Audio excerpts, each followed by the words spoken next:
relating it to the mind being the greatest manure-facturer.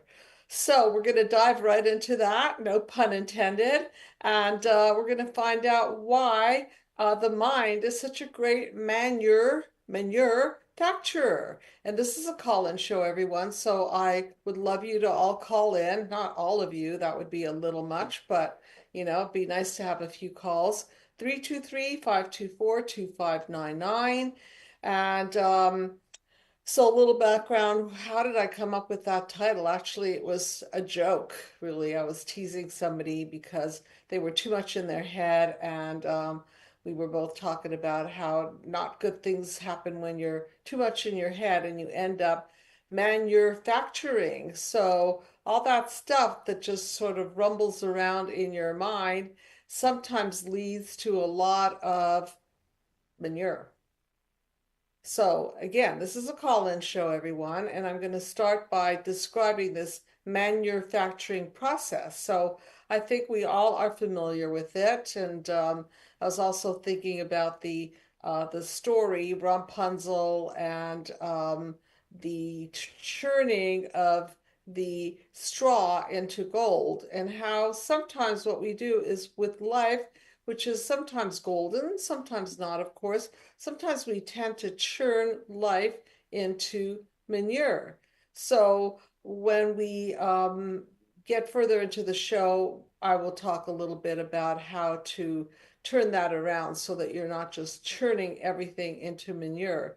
So why does that happen? Let's mind map it, my usual mind map process, and let's see what we come up with. So the light in panel one is the gold, so to speak. That's Rapunzel turning the straw into gold. And then the darkness, we'll call that the manure. We'll call those the shadows that infect us and multi-generationally transfer to us based on childhood wounds, which there are many of. I'll list the most significant ones. There's verbal abuse, sexual abuse, physical abuse. There is abuse by omission, meaning that the child doesn't get enough love and attention and mirroring and attunement, which is more akin to the emotional neglect. And then there's smothering and controlling. And then, of course, there's the abuse of being raised by narcissistic parents who lack empathy and put their own needs before the needs of the child. So why do we manufacture these horrible thoughts that are non-progressive and take us down? Because it all starts with the childhood wounds that then set us up for panel two, which are reactions, which are like the amygdala, the primitive part of the brain, which basically cracks us up. So our mind cracks up, and instead of manufacturing good stuff, it's cracking us up, so it's not really doing so well. And then that leads us to panel number three, which are our negative core beliefs, which is the DNA for the manure making machine, so to speak.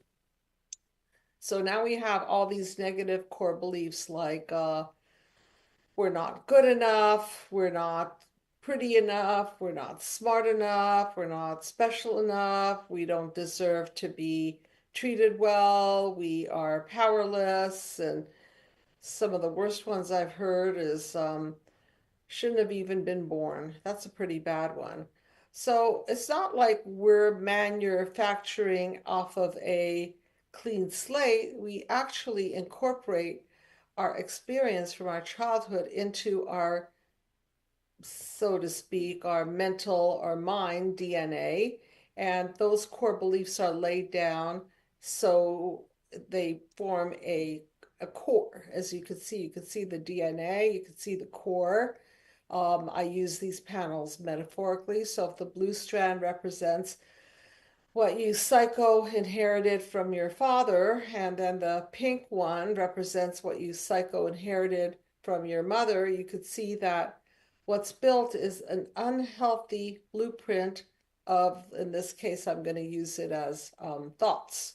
So this is where the thoughts come online because panel one and two are pre-verbal, meaning we just experience life. And then in panel 3, we're actually converting those thoughts into these negative core beliefs. So the manufacturing company are really your blueprint of your childhood of origin, your mother, your father, your multi-generational blueprint.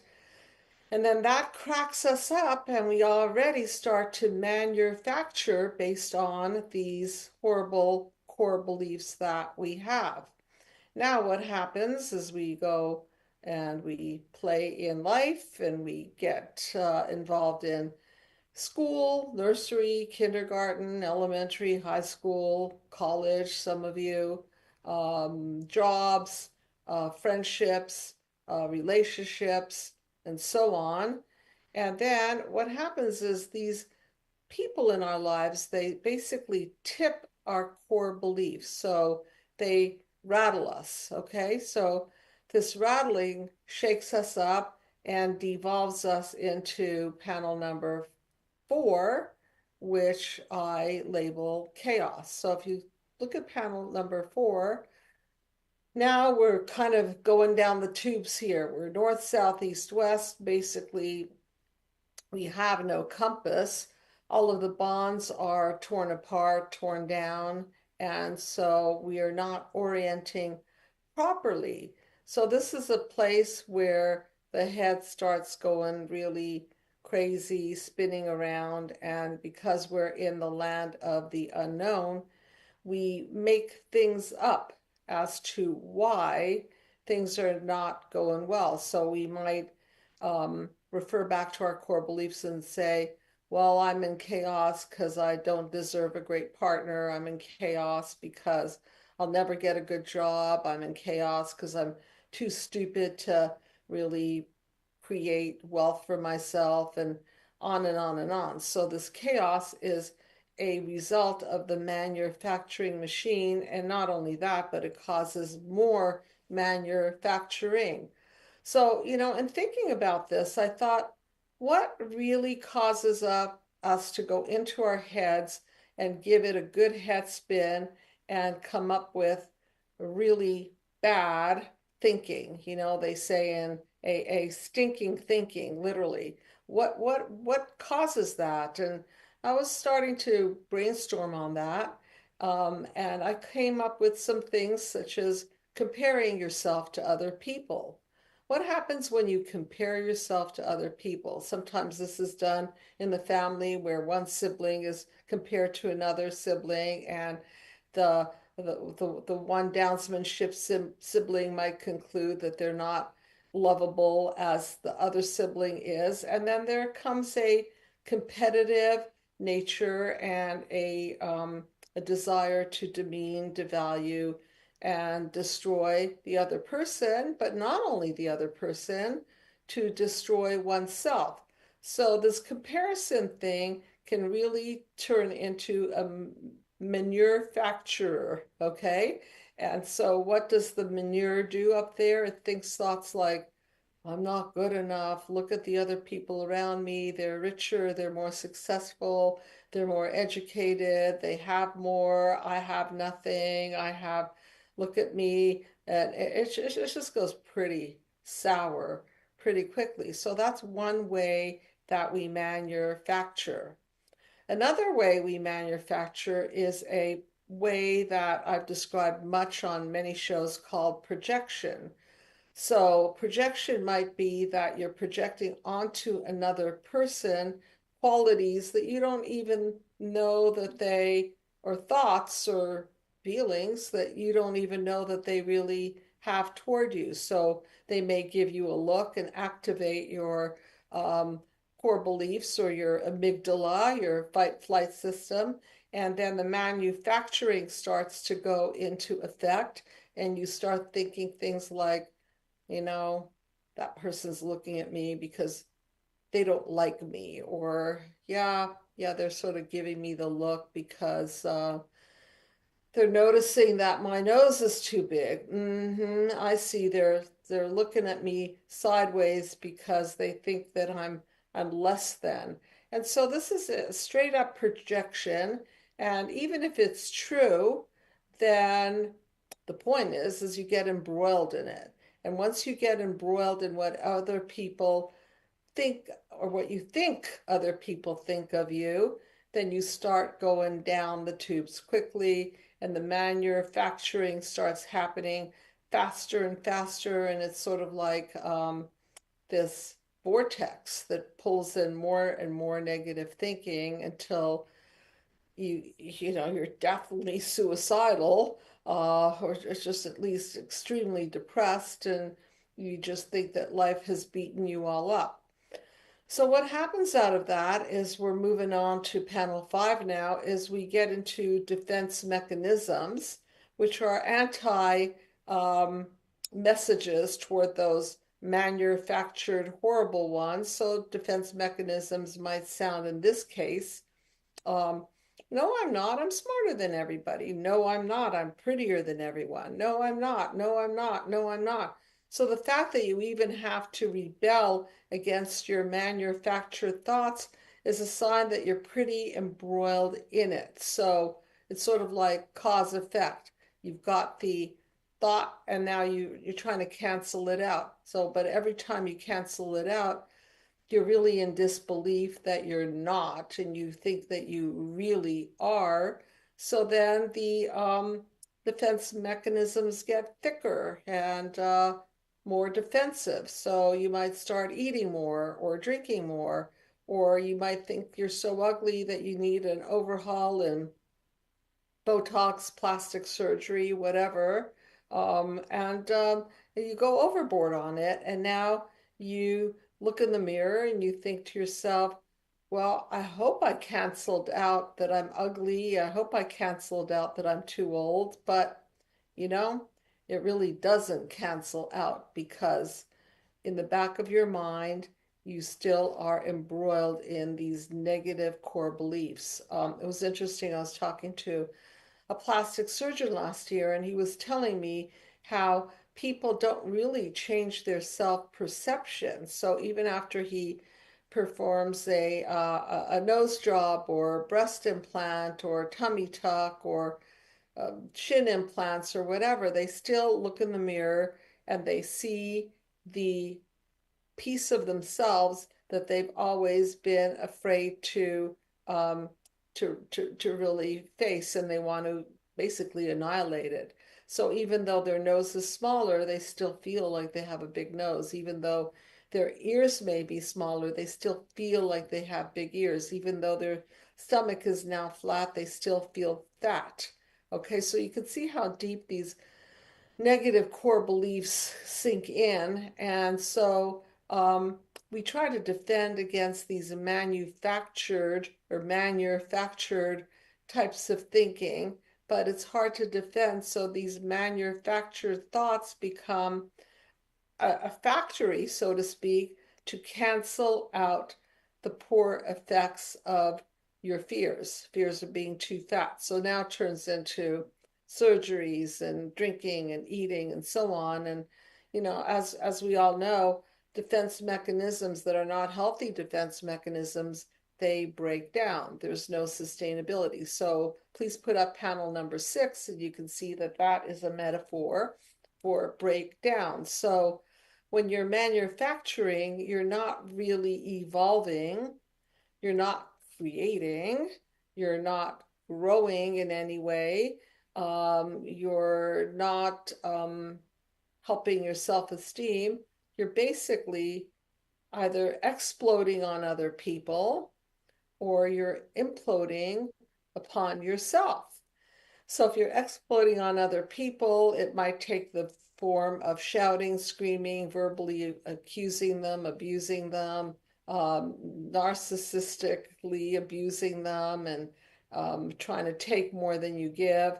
Or it might end up imploding on you, meaning that the manufacturing machine is working extra hard to tell you how horrible you are. So the implode is really you destroying yourself. Okay. And so you can see that neither of these are progressive at all. So I want to stop for a minute and invite call-ins if anybody wants to call in and share with me and the audience how you've been manufacturing and what you use as your template to weave stories in your mind that make you feel worse and worse and worse. So, okay, somebody has a question. Go ahead. So the question is, and I thought this was pretty, there was a couple comments. Where did I go? Oh, there it is. Why does my mind constantly create worst case scenarios, even, and we kind of talked about this, even when nothing is wrong? Is this my brain trying to protect me, or is it just mental manure? Haha.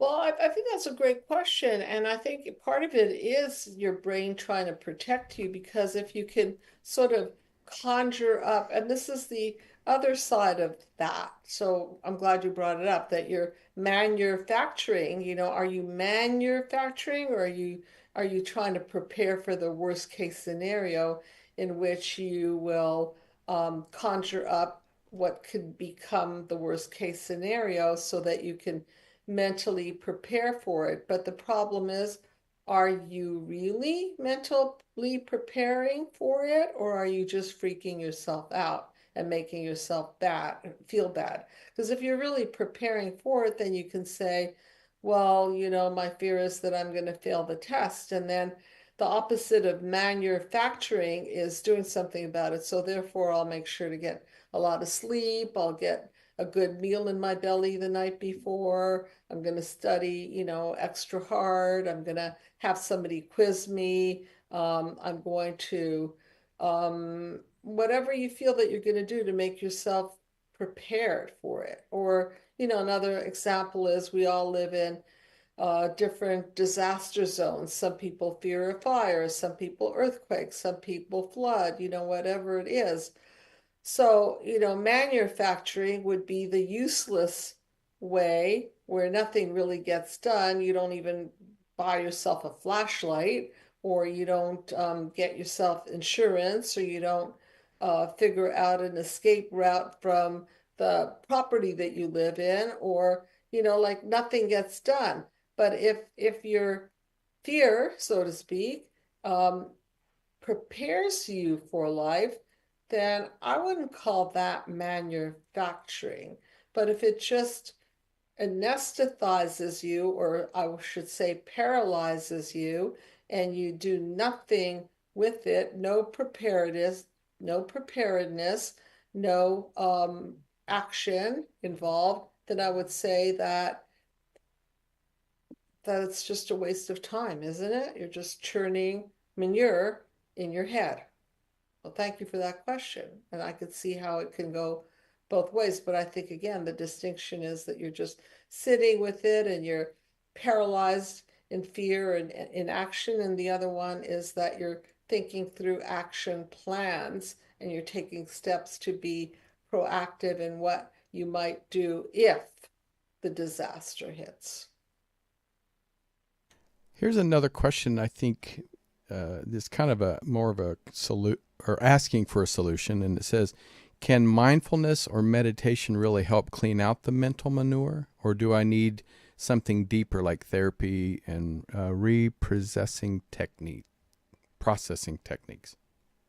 Well, I've always been a fan of, as many of you know, because if you've listened to me, going to the cause. So, meditation and mindfulness, I think it's a beautiful adjunctive therapy, but unless you get to the root cause of it, I don't think meditation or mindfulness is going to wipe out the childhood damage that has incurred, because in order to do that, you have to really know what happened, who done it, face the feelings that it's generated, face the reactions, um, get in touch with what core beliefs you've got going on in your head that's manufacturing everything. Uh, but after you're knowledgeable, so that's why I have Mind Map 2. You see, I have the Mind Map 1 that gets down to the childhood wounds, and then the Mind Map 2 is, oh, so I'm aware that I'm manufacturing. I'm aware of my childhood wounds. And then you can use the meditation and the visual imagery to address what you already know on a deep causal root. So not as a way to cover it up or meditate it away or visualize it away, but just as a way to clean your mind of the manure is the best way that I can um, see how that would be applicable.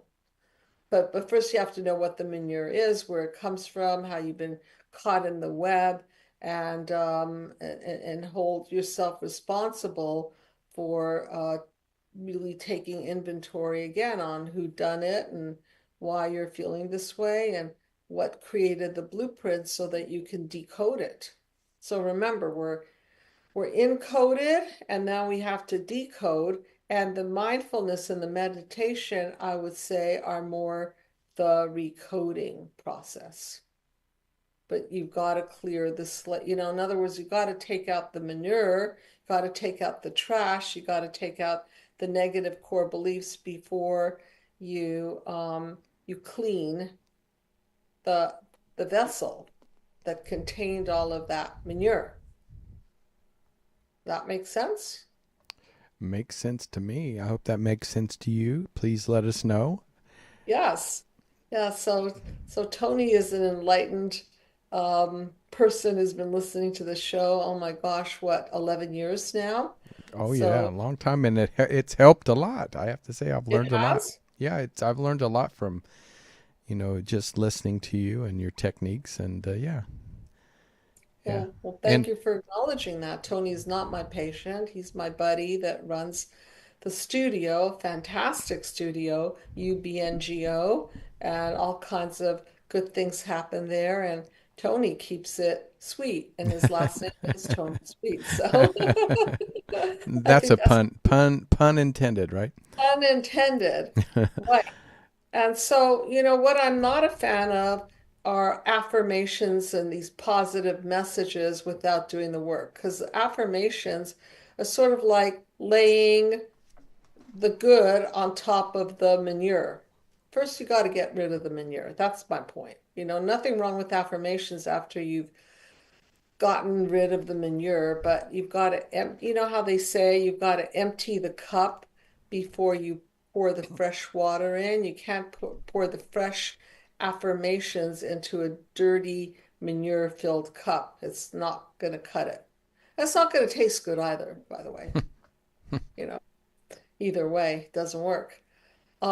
So I hope you guys are getting the drift of how we mind F ourselves over and over, and how the biggest deal is that we're so subject to what other people think about us. And I think it's a daily practice that I try to put into mind action for myself, a daily practice of understanding that not everybody in the world is going to like me. Not everyone is going to have a positive projection on me or a positive experience of me.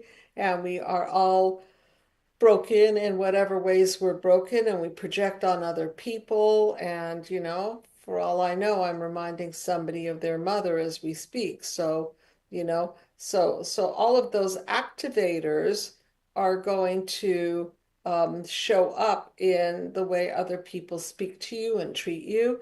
And then if you are sort of like at the effect of everybody's opinion and everybody's thoughts of you, well, you're going to be a mess of a person, and you're going to be constantly manufacturing. Like, why did he say that? Why did she look at me like that?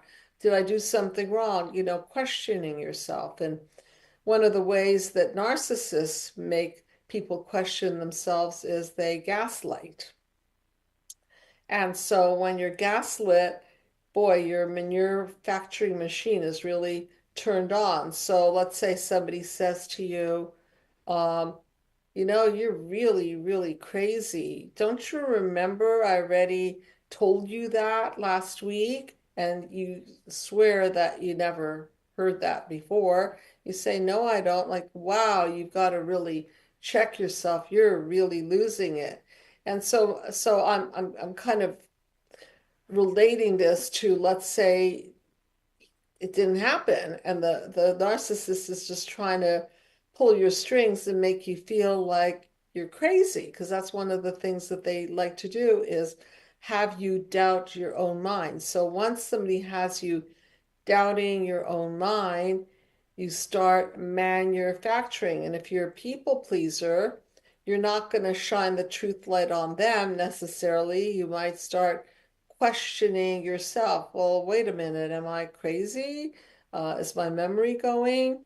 Did I promise something and not come through? Am I a bad person? No wonder this person doesn't like me, and on and on and on. So you can see how other people are constantly pushing our manufacturing machine all day long on the job and relationships, our children, our parents, our um, family members, everybody. Even my dogs, who I love very much, they conjure up a lot of manure in my mind, like, oh, am I being a good dog mama, or did I fail somehow? Am I too too much of a spoiler? Is that why they won't get up out of bed in the morning? They just like to lie there. So, there's always something that we're going to question about ourselves, even if we're doing the best of our best. But we do have to be extra cautious in being aware that other people are going to absolutely activate our negative core beliefs. And then we are meaning making machines. So we will make up the stories, we will manufacture. Oh, they're saying that because really I am unlovable. They're saying that because I really am incompetent. They're saying that because they really don't like me. Oh, nobody likes me. Oh, let me think about who else doesn't like me. The other day I saw somebody staring at me, and they were looking at me in a very negative light, and I could feel their bad energy toward me. And there goes the machine, on and on and on. Isn't it exhausting? It almost feels like, like you've got no boundaries in your brain, and anybody can penetrate through, and anybody that says anything just soaks right in. That's what I mean by a permeable membrane. And then you ingest it and you digest it and you manufacture off of it, and then you go down. You go down into chaos, defenses, and breakdowns. And this just keeps cycling through and through and through and doesn't end well. So, what are we going to do now? I mean, if we're constant manufacturers and we're constantly turning everything in our environment into questioning our own mind and our own qualities and our own self-worth and so on, how do we stop that?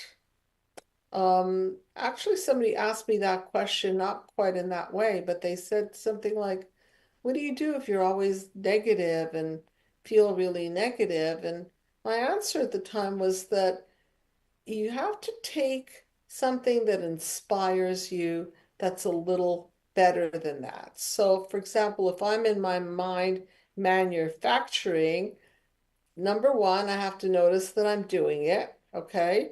And I do more than that. I try to relate it to the cause. What core belief am I manufacturing off of? Oh, my core belief that I'm not good enough. Oh, I see. So now I can relate that back to my childhood wounds and then debunk it. And then the next level might be something like, well, if I just keep going on with that, I'm going to be mentally exhausted, and I'm not really going to manifest anything that I want to manifest because I'm basically just tearing myself down. So you got to pick something that's a little bit more inspiring than the manufactured thoughts and say, I could either be in my mind thinking of that, or I could be in my mind thinking of the next project that I want to create. And so that's how I do it. I like to elevate instead of living in the muck and mire of the manufacturing system. I like to elevate into something that's going to give my life more meaning and maybe inspire me to do another book, another project, create a new idea, a new concept, because that's what I like to do. I like to create. Lately, I like artwork. So, what do I want to do? Lie in bed and manufacture? Or maybe I should just go to a YouTube and look at somebody's drawing or painting and try to emulate it and see if I can gain some skills, even if I'm not taking out all my tools at the time. At least I can look and see how they color blend or how they do shadows or how they manipulate the lines and inspire myself. So my point is that we always have choices, okay? So what I've been talking about is panel number 789. So I'll dedicate the last piece of this show to panel 789. So what's panel 7 is the paradigm shift. The paradigm shift starts with an aha realization, like, aha, I'm doing it again. I'm in my head. I'm manufacturing. Is there any light in that? Of course not, unless it's preparing you really for disaster and you're going to do something about it.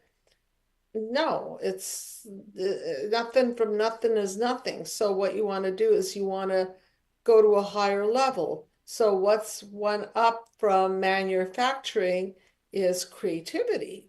So there's the light, there's the creativity. So look at all the orbs. The orbs represent different aspects of yourself. So mind, body, soul. So investing in your mind and reading and learning and absorbing other people's wisdom, working on your body, making sure that you're going to the gym or yoga or swimming or whatever you like to do to stay healthy, working on your water intake and your vitamins and the body stuff, sleeping, making sure you get good quality sleep. So then there's other aspects, the spiritual aspects, which are making sure that you're elevating yourself spiritually, no matter how you want to do it, through prayer, through meditation, through being a better person, through helping other people, helping animals, whatever it is that you feel will elevate your spirit is what is now in substitution of your manufacturing. So now you're not manufacturing, you're manufacturing, okay? Or you're creating. You're really creating something of value. So one is a non-value or a D-value, and the other one is a value. And so when you surround yourself by people who are manufacturing or manifesting, then you'll find yourself in panel number 8, because in panel 8, it's a community that does it. So you'll find your people that want to evolve and go up the scale of evolution. If you see panel number 8, it's really a recode on panel number 3, which was the unsustainable DNA.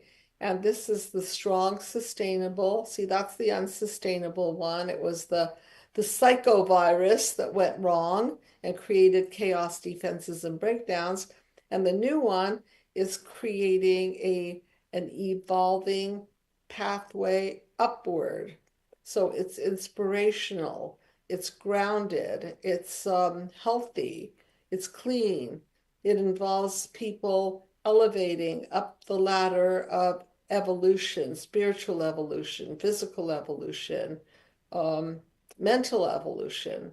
Okay, so there's a spiraling upward, there's momentum, and also you could see that everyone is helping everyone. So the person on the bottom rung is helping, is being helped, and the people in the on the ladder are either pulling somebody up or being pulled up by somebody. So that's the nature of the game, right? We're either helping or being helped, and it's a beautiful system gone right, where we always are in the position of sharing or receiving, and we need both. We need to receive in order to share.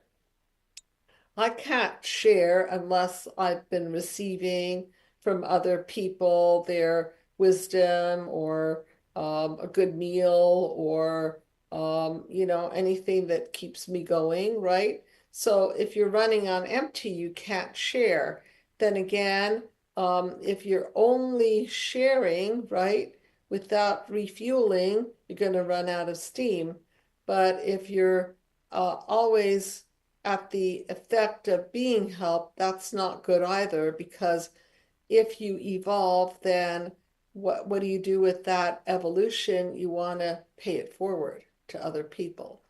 And that's how you keep the system alive. You're always sharing and you're also receiving, and you're sharing and you're receiving, you're sharing and receiving, and you wind up the ladder that way. So everybody gets a chance to be the hero and give, and everyone gets a chance to receive and make the hero feel good about giving.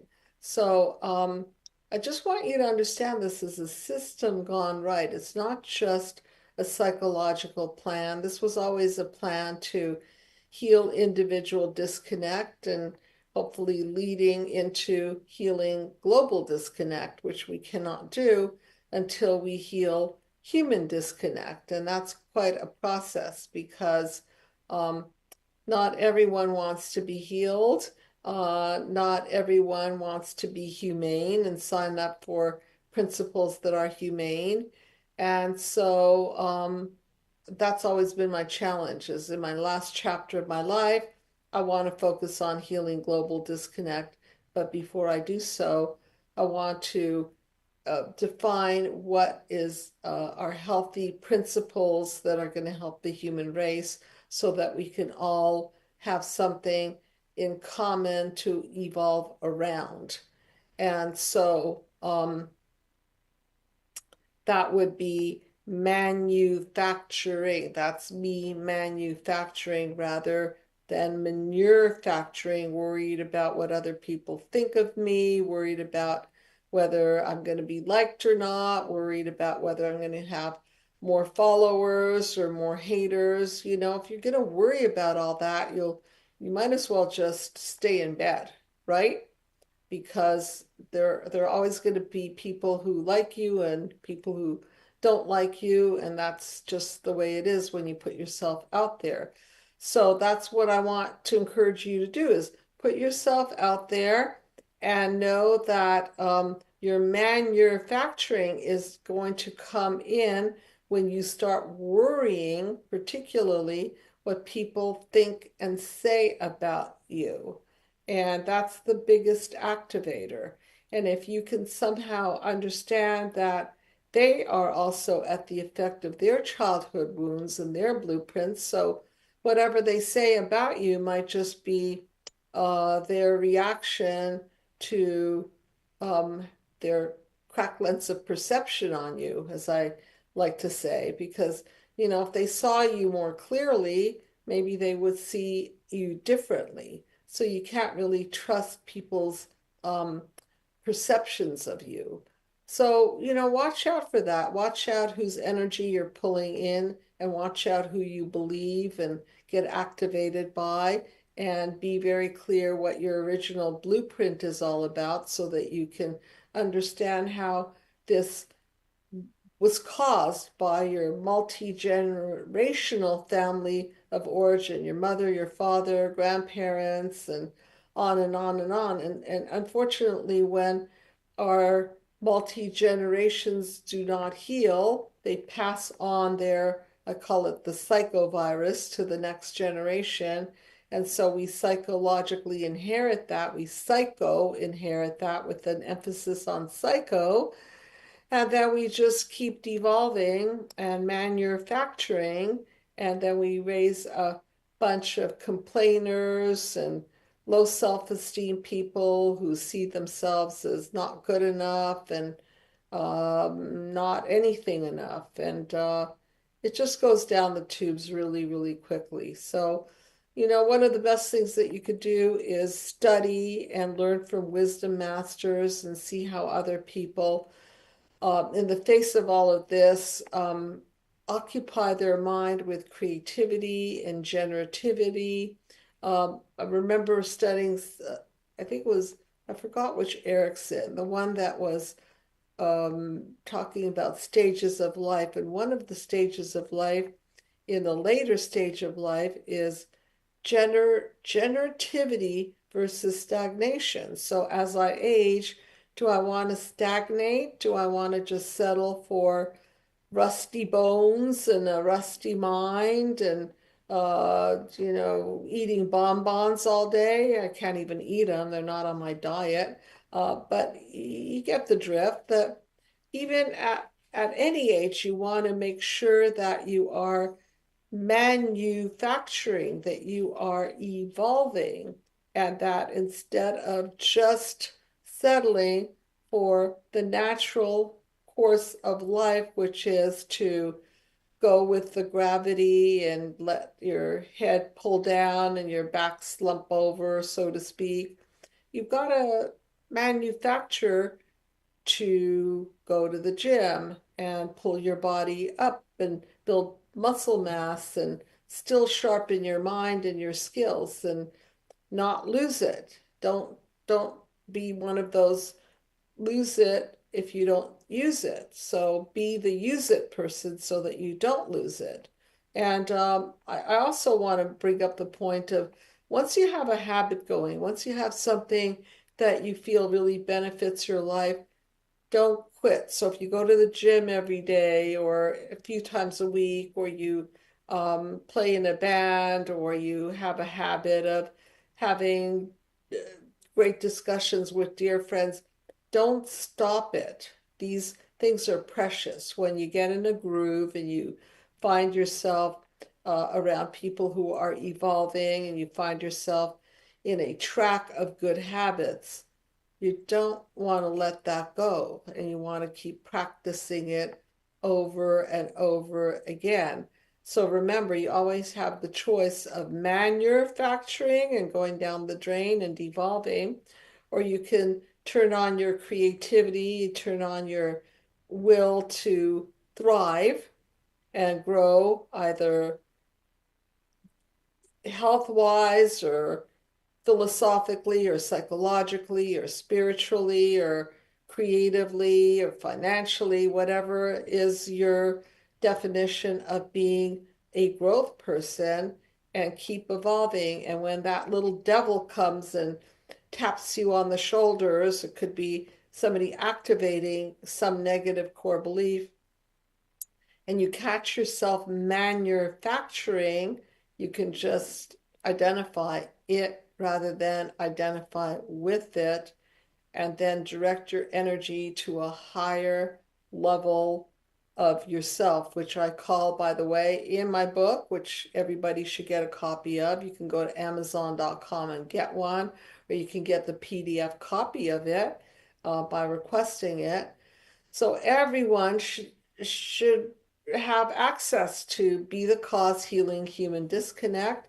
And so you all have a way to connect the dots now and see what's up. And if you've been abused by narcissistic parents or in a highly destructive, narcissistically abusive relationship, then by all means get my video titled Healing from Narcissistic Abuse. I've made it pretty easy for you guys just to plug into my system and panel by panel identify the wounds and where you've been stuck and gaslit and abused, and walk through this with you. And you don't even have to be in therapy necessarily. I always think it's a great idea to have a live person walk you through it. That's why I have myself and my staff members available for that. But mainly, we have to be responsible for ourselves and responsible for the headspace we're in. And if we find ourselves in this dirty, manure-ridden headspace, then we need to elevate and clean out. And then when we clean out, then we could put the good stuff in there to keep it clean. So any other questions in the chat room? not, I guess there is a question. I mean, there's a couple people that had mentioned this, and growing up, manure was used as fertilizer Right. for a lot of plants and gardens and stuff like that. Mhm. And there was one that I thought was really interesting about where was it? Well, let me pick up on that, Dean, Yeah, because I please. like it. Okay, so you're right. Manure could be a good thing, right? Yes. Growing, right? So if we're manure-facturing and we're fertilizing our creativity, great. But the kind of manure that I'm talking about is the crap in our head, right? That doesn't really make anything grow. On the contrary, the only thing that can grow is I'm a big believer in curse by design. So Hmm, if it happens enough and the light bulb goes off, then you can use it to educate people to get out of the muck and the mire. hmm. So even in that, there is the potential to elevate it to the next level. Um, so I think everyone gets what I mean by the manure in your head as the crap in your head, and not the fertilizer that fertilizes your garden, which is a good thing. So it's also another indicator that anything bad could be also used toward the good, and anything good might be also used toward the bad. And we just have to stay conscious and be the cause and make our own decisions on which direction we're going to go. Was there another thought or question Well, there? that I finally found it. It says, "How do I compost my mental garbage?" Which I love that. I love that so much. Thank you. That's so creative. How do Turn negative thoughts into something useful or healing instead of destructive, which you kind of were kind of talking about. But I love that first part. I really love that somebody had the creativity to use the word. So now we're making compost. So I guess if I were to spin on that one, right? So I would say that when you're good and sick of being good and sick of your own thoughts, then you could start turning those negative thoughts into wisdom of what you don't want to do. So that's how you compost it, is you make it, that's what I don't want to do. And that I want to turn that into creativity. I want to turn that into lessons for myself. I want to turn it into generativity. So you take the manufacturing, you get good and sick of it, and you let it rot until it breaks down into components, and then you recompost it into something that's going to elevate you. Well, that was a great. I mean, great topic tonight, though. That's I love the way you maneuvered that into a subject. I just thought it would be a lot of fun. I had a lot of fun talking about it. Actually, was with my personal trainer, and I was just teasing him about manufacturing. And then I thought, wow, that's a great topic for my next show. I think I'll remember that and take off on that. Um, so that's what it is that when you have horrible experiences, crappy experiences, you could turn that around and learn from it. You could turn that around and inspire other people. You can turn it around by getting so sick of it that you create an aversion within yourself to be that way, and be sick and tired of being sick and tired. So that's what I suggest you do to recompost. Hmm. So any other last minute thoughts or questions? I don't see any. Mostly just comments, but no other questions as of now. So Okay, well, thank you very much, everyone, for tuning in. And you can now turn off your manufacturing enterprise and start a new one and manufacture some bright ideas and inspiring new blueprints for life. So I will see you next time. Good night, everyone.